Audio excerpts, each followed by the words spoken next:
নমস্কার। নিশাচরি কথা নিয়ে এসেছে একটি বিশেষ উপস্থাপনা আপনাদের জন্য। আজকে আপনারা শুনবেন আমাদের নিশাচরি কথায় দুটি গল্প, চিঠি এবং মুক্তির আশায়।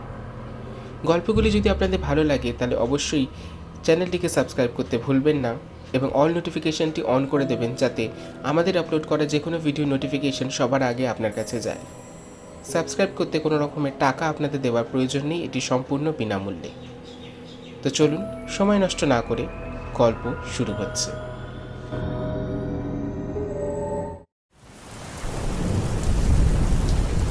আজ সারাদিন ধরে মুষলধারে বৃষ্টি হচ্ছে।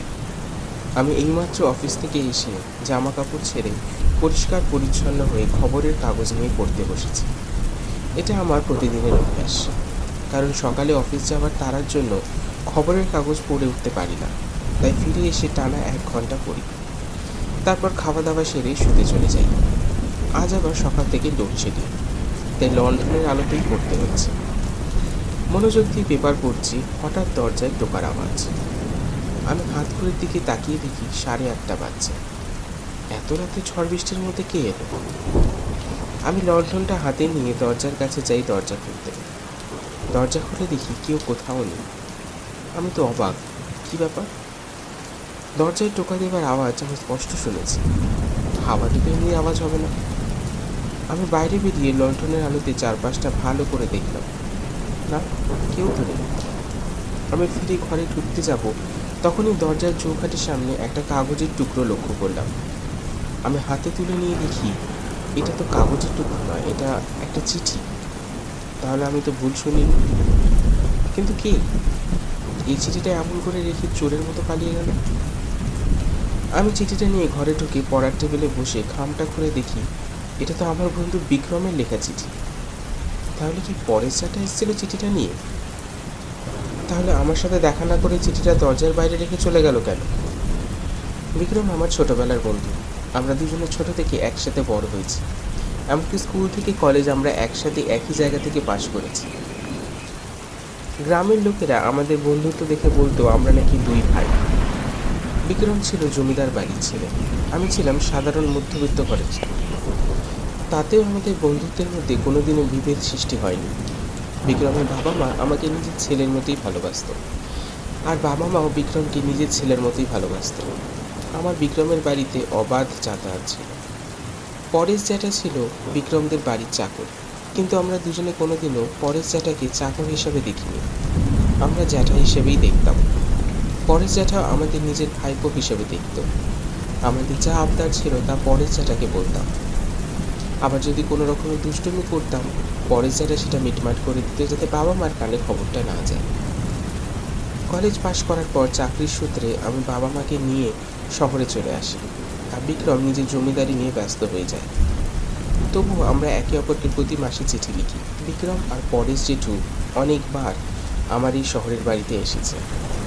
পরেশ জেঠু যদি কোনো কাজে শহরে আসতো, তাহলে আমাদের বাড়িতেই রাত থেকে পরের দিন ফিরত।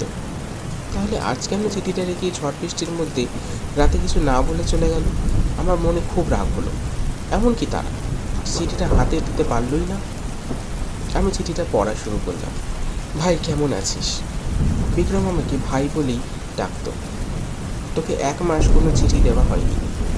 বাবার শরীরটা ভালো যাচ্ছিল না, তাই তোকে চিঠি লেখার টাইম পাইনি। আমিও চিঠি দিতে পারিনি, ঘরের কাজে ব্যস্ত হয়ে থাকার। বাবার শরীর আরও খারাপ অবস্থায় পৌঁছে গেছে, তাই তোকে চিঠিটা লিখলাম। তুই যদি পারিস তো একটু আয়। এখানে তুই পাশে থাকলে আমার ও বাবার দুজনেরই মনোবল বাড়বে। চিঠিটা পরেশ জেঠুর হাত দিয়ে পাঠালাম। ডাকে পাঠালে পৌঁছাতে দেরি হতো। কাকুর শরীর খারাপ কথাটা শুনে মনটা খারাপ হয়ে গেল। ছোটবেলার সব কথা মনে পড়তে লাগলো। আমি ঠিক করলাম কালকে অফিসে গিয়ে 3-4 দিনে ছুটি নিয়ে নেব। কথা মতোই কাজ করলাম। পরের দিন অফিসে গিয়ে ছুটি নিয়ে নিলাম। অফিস থেকে ফিরে বাবা মাকে জানিয়ে পরের দিন রওনা দিলাম পদ্মপুকুরের উদ্দেশ্যে। পদ্মপুকুর যখন পৌঁছালাম তখন দুপুর গড়িয়ে বিকেল। পায়ে হেঁটে রওনা দিলাম বিক্রমের বাড়ির উদ্দেশ্যে। বাড়ির গেটের কাছে পৌঁছে গেট খুলে দেখি বিক্রম বসে গালে হাত দিয়ে আছে। দেখে মনে হলো ওর মন ঠিক নেই। আমাকে আসতে দেখে দৌড়ে এসে বলল, তুই হঠাৎ? আমি বললাম, হঠাৎ মানে? তুই তো চিঠি লিখে আসতে বলেছিলিস। বিক্রম বলল, চিঠি তো আমি লিখেছিলাম, কিন্তু তুই পেলি কোথা থেকে? কেন, তুই তো পরে জেঠুর হাত দিয়ে পাঠিয়েছিলিস, ভুলে গেছিস নাকি? কথা শুনে বিক্রমের মুখটা কেমন যেন শুকিয়ে গেল। আমি জিজ্ঞেস করলাম, কিরে, কী হয়েছে? বিক্রম বলল, পরেশ জেঠু তোকে চিঠি দিয়েছে। আমি বললাম, হ্যাঁ, তুই তো পরেশ জেঠুর হাত দিয়ে চিঠি পাঠিয়েছিলিস, তাহলে আর কে দেবে? পরেশ জেঠুকে ডাক দিয়ে জিজ্ঞেস করি, কেন দরজার বাইরে চিঠিটা ফেলে পালিয়ে এলো? দেখলাম কথাটা শুনে বিক্রমের চোখ দিয়ে জল পড়তে লাগলো, আর কাঁপা কাঁপা গলায় বলল, চিঠিটা আমি পরেশ জেঠুর হাত দিয়ে পাঠিয়েছিলাম ঠিকই, কিন্তু তোর বাড়ি পৌঁছাবার আগেই অ্যাক্সিডেন্টে মারা গেছে। আমি তো কথাটা শুনে আমি চিঠিটা বিক্রমের হাতে দিলাম। চিঠিটা হাতে নেওয়ার পর আমরা একে অপরের দিকে অবাক দৃষ্টিতে তাকিয়ে রইলাম। আমার আর বিক্রমের মনে অনেক প্রশ্ন চাপা পড়ে রইল। তাহলে চিঠিটা আমার বাড়ির সামনে রেখে গেল কে? পরেশ জেঠু নাকি তার আত্মা? শুরু হচ্ছে দ্বিতীয় গল্প, মুক্তির আশায়। মুষলধারে বৃষ্টি হচ্ছে, তার সাথে সাথে মেঘের ডাক আর বিদ্যুতের ঝলকানি। আজ ট্রেন স্টেশনে পৌঁছাতে একটু লেট করছে। আমি ট্রেন থেকে নেমে স্টেশনের বাইরে বেরিয়ে দেখি কেউ কোথাও নেই, চারিদিক ফাঁকা। একটা কুকুর বা কোনো প্রাণীও দেখা পর্যন্ত যাচ্ছে না। এই খারাপ আবহাওয়ায় কেই বা বাইরে থাকবে? আমাকে তাহলে এবারে হেঁটেই বাড়ি যেতে হবে। আপনারা ভাবছেন আমি কোথা থেকে আসছি, তাই তো? আমি শহরে কাজ করি। আমি প্রতি সপ্তাহে শনিবারে হাফ বেলা ডিউটি করে গ্রামের বাড়িতে আসি, আবার সোমবারে সকালে ফিরে যাই।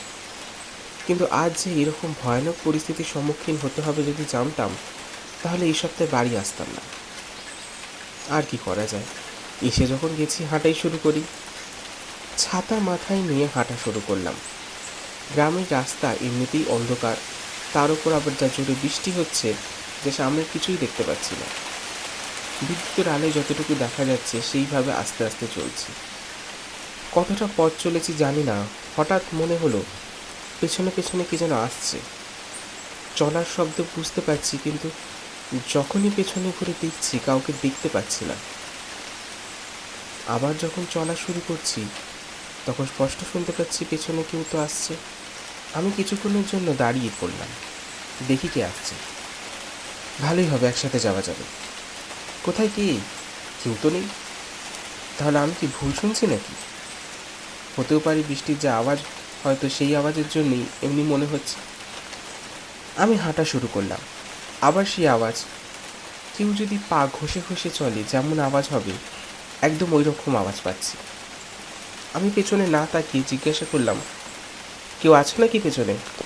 আমার কথা শেষ হতে না হতেই দূর থেকে যেন কেউ খনা গলায় বলে উঠল, আমি আছি বাবু, খগেন। আমি বললাম, তো পেছনে কেন? পাশে এসো, একসাথে কথা বলতে বলতে যাওয়া যায়। সে বলল, না বাবু, আপনি ব্রাহ্মণ লোক, আপনার পাশে যাওয়া কি আমার সাহস আছে? কথাটা শুনে আমার খুব রাগ হলো। আমি বলে উঠলাম, এ কী রকমের কথা বলছো তুমি? আমি ব্রাহ্মণ, তাই আমার সাথে যেতে পারবে না? আমি ব্রাহ্মণ বলে কি অছুৎ নাকি? খগেন বলে উঠল, না না, ওরকমের কথা বলে আমাকে অভিশাপ দেবেন না, এমনিতে আমি অনেক কষ্টে আছি। আমি বললাম, তো পাশে এসো, বলো তোমার কি কষ্ট। খগেন বলল, না বাবু, পাশে যেতে বলবেন না, অপঘাতে মৃত্যু হয়েছে আমার, তাই আপনার পাশে যেতে পারবো না। আমার তো তখন আরও রাগ হতে লাগলো। এত ঝড় বৃষ্টির রাতে এ আমার সাথে মশকরা করছে নাকি? আমি রেগে বললাম, এই দুর্যোগের রাতে কি তুমি আমার সাথে মশকরা করছো? খগেন বলল, না বাবু, আমি মশকরা করছি না, আমি সত্যি মারা গেছি। 4 বছর আগে এই রকমের এক ঝড় বৃষ্টির রাতে আমি হাট থেকে বাড়ি ফিরছিলাম, হঠাৎ বাজ এসে আমার ওপর পড়লো আর সব শেষ। তারপর থেকে রোজ রাতে আমি সবার পিছু পিছু যাই, ঘুরে বেড়াই মুক্তির আশায়, কিন্তু কেউ আমার উপস্থিতি অনুভব করতে পারে না। শুধু একমাত্র আপনি আমার উপস্থিতি টের পেয়েছেন। আপনি আমার মুক্তির ব্যবস্থা করুন। আমি তো সব শুনে হয়ে গেছি। ভয় আর শরীর নড়ছে না, মনে হচ্ছে এক্ষুনি হার্ট ফেল করে মারা যাবে। খগেন মনে হয় আমার অবস্থা বুঝতে পেরে খরা গলায় বলে উঠল, দাদাবাবু ভয় পাবেন না, আমি আপনাকে কিছু করব না। আপনি ব্রাহ্মণ মানুষ, আপনি আমার মুক্তির ব্যবস্থা করে দিন। আমার মুক্তি দিন, আমি প্রচুর কষ্টে আছি। আমি কাঁপা কাঁপা গলায় বললাম, আমি কি করে তোমার মুক্তির ব্যবস্থা করতে পারি? আমি একজন সাধারণ মানুষ, মুক্তি তো একমাত্র ভগবানই দিতে পারে। খগেন বলল, তার ব্যবস্থাটা আপনাকে করতে বলছি। আমি একা ছিলাম, আমার আগে পিছিয়ে কেউ ছিল না, তাই আমার মরার পর ঠিক করে সাধ্য শান্তি হয়নি। আপনি ব্রাহ্মণ মানুষ, আপনি যদি গয়ায় গিয়ে নিজে হাতে আমার নামে পিণ্ড দিয়ে আসেন, তাহলে আমি এই কষ্টের জীবন থেকে মুক্তি পেতে পারি। আমি বললাম, ঠিক আছে, এতে যদি তুমি তোমার কষ্টের জীবন থেকে মুক্তি পাও, তাহলে গয়ায় গিয়ে তোমার নামে পিণ্ড দিয়ে আসবো।